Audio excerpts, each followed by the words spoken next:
Hai teman, selamat datang di channel Sekate New.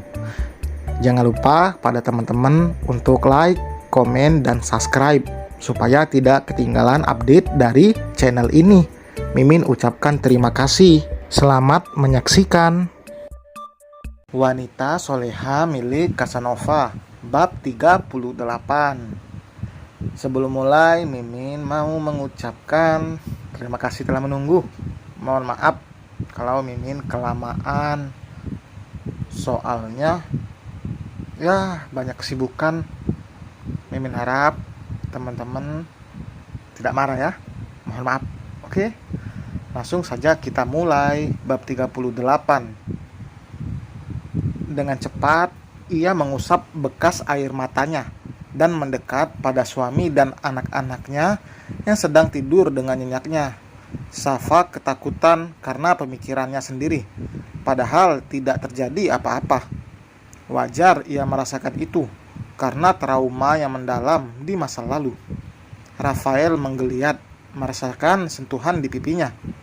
Ia mengerjapkan matanya, menangkap bayangan sang istri. "Sayang, kamu udah pulang?" tanya Rafael dengan suara pelan, takut membangunkan anak-anak. Bukannya menjawab, mata Safa malah kembali berkaca-kaca. "Jahat. Maaf, aku ketiduran. Kamu pasti telepon aku ya. HP aku taruh di kamar." Rafael menggenggam tangan sang istri itu karena merasa bersalah. Rafael berpikir istrinya itu marah karena tidak dijemput, padahal Safa hanya cemas, takut terjadi sesuatu. "Lain kali jangan buat aku khawatir lagi." Dari ucapan Safa, Rafael mengerti. Ia mendengar soal kecelakaan Aska waktu itu, bukan dari Safa langsung, melainkan dari Syafiq. Rafael mengerti sekarang ketakutan istrinya itu. Tangannya dengan cepat menarik Safa ke dalam pelukannya, namun wanita itu malah menolak. "Masih marah? Tas aku di luar." Safa beranjak untuk mengambil tasnya. Karena pikirannya yang ketakutan, ia baru ingat jika tadi meninggalkan tas dan semua isinya berserakan di luar. Tidak lama Safa kembali membawa tasnya. "Aku sengaja kasih libur buat babysitter. Aku di rumah dan bisa jaga anak-anak." Rafael membuat laporan, bukan meminta izin. Seharusnya memang ia bertanya dulu pada Safa, boleh atau tidaknya ia meliburkan ketiga babysitternya itu. "Tadi aku udah nelpon Mbak Santi, dia yang kasih tahu." "Maaf." Rafael memelas lalu beralih tidur di paha Safa yang juga sedang selonjoran. "Ini apalagi mukanya dicoret-coret gini? Jangan bilang lipstik aku lagi yang dipakai." Safa memperhatikan wajah Rafael yang putih karena bedak bayi milik Bian dan juga bibir dan pipinya merah. Sudah pasti itu kerjaan anak-anak. "Masa sih?" Rafael sepertinya tidak menyadari. Safa memberikan ponselnya untuk Rafael agar bisa melihat bagaimana penampakan wajahnya. Mata Rafael membuat sempurna saat melihat wajahnya sudah seperti ondel-ondel. Ia baru ingat jika tadi memang saat ia sudah tidak bisa lagi menahan kantuk, Bian dan juga Ali masih terbangun. Mereka pasti pelakunya, sedangkan saat itu Ivy yang lebih dulu tidur. "Wajah ganteng suami kamu ini kok dibikin jadi donat gula?" "Udah, cuci sana." "Cuciin. Pakai air es mau?" "Hah?" Safa mencoba menyingkirkan kepala Rafael yang mendusel ke arah perutnya. Baju Safa bisa-bisa terkena noda lipstik dari wajah Rafael. "Nanti anak-anak bangun lagi. Ayo sana cuci muka dulu. Mana rumah udah kayak kapal pecah lagi." Safa mengedarkan pandangan ke seluruh penjuru ruangan. Mainan berserakan, bungkus bekas makanan dan juga remahannya juga berserakan. Beginilah jika anak dijaga oleh ayahnya. Rumah akan berantakan. Jika sudah seperti ini, Jelas harus Safa yang membersihkan, karena ketiga babysitter yang merangkap sebagai asisten rumah tangga itu sudah dipulangkan untuk berlibur oleh Rafael. Meskipun lelah, namun Safa tidak mungkin membiarkan semuanya berserakan begitu saja, apalagi bekas makanan dan remahannya. Kamu juga mandi sana, biar aku yang beresin. Safa menaikkan sebelah alisnya. Emang bisa? Bisa dong. Apa sih yang nggak buat kamu? Rafael menjawil dagu Safa dengan kerlingan matanya. Mungkin jika wajah Rafael terlihat tampan, Safa akan terpesona. Namun ini justru jauh dari tampan, karena tertutup bedak tebal dan juga merah di pipi juga bibirnya. Nggak apa-apa, biar aku aja. Kamu juga pasti capek seharian jagain anak-anak. Saat Rafael bangun, Safa juga beranjak menuju kamarnya untuk membersihkan diri.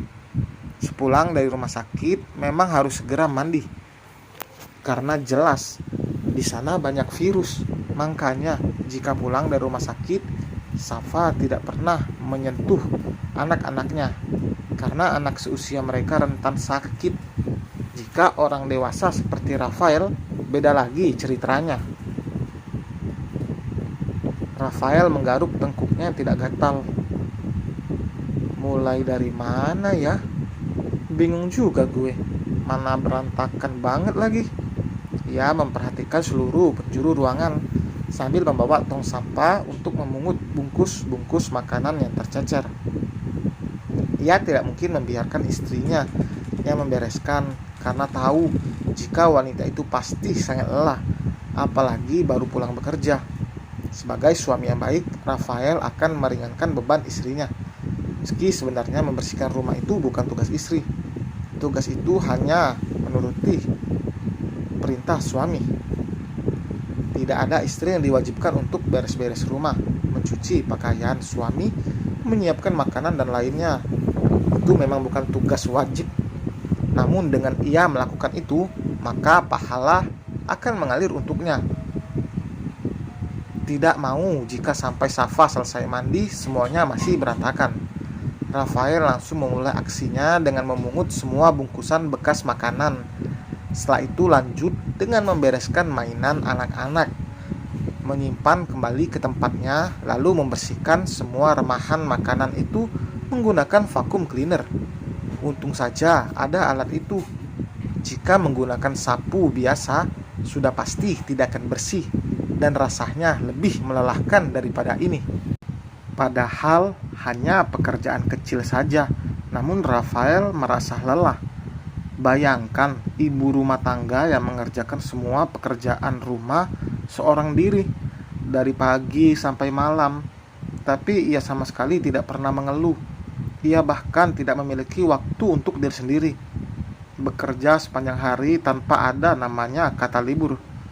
Mereka wanita-wanita yang luar biasa, namun terkadang pengorbanannya itu ada yang tidak dihargai oleh pasangannya. Istrinya mengorbankan diri sendiri untuk mengabdi pada suami dan mengurus anak-anak.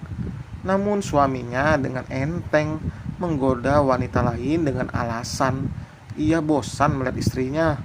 Nauzubillah min zalik. Papa ngapain? Ale yang bangun lebih dulu bertanya pada Rafael yang membawa alat pel lantai. Mau main golf? Ya papa mau pel lantai dong cantik. Itu kan pekerjaannya ibu-ibu. Masa sih? Siapa aja bisa melakukan ini? Nggak harus ibu-ibu.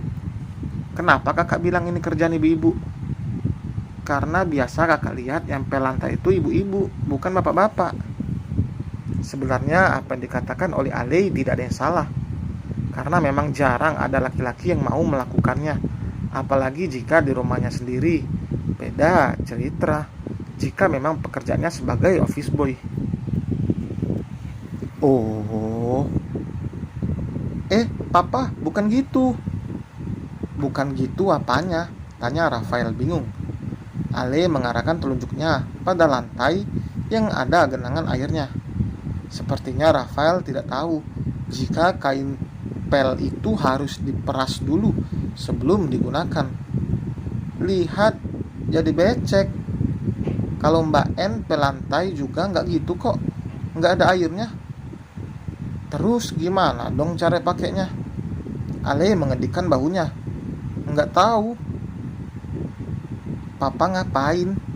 Tadi kan Mami bilang biar Mama aja yang beresin. Rafael dan Ale kompak menoleh ke arah sumber suara. Bukan suara Safa saja yang membuat kaget, tapi ia kaget mendengar Safa memanggilnya Papa.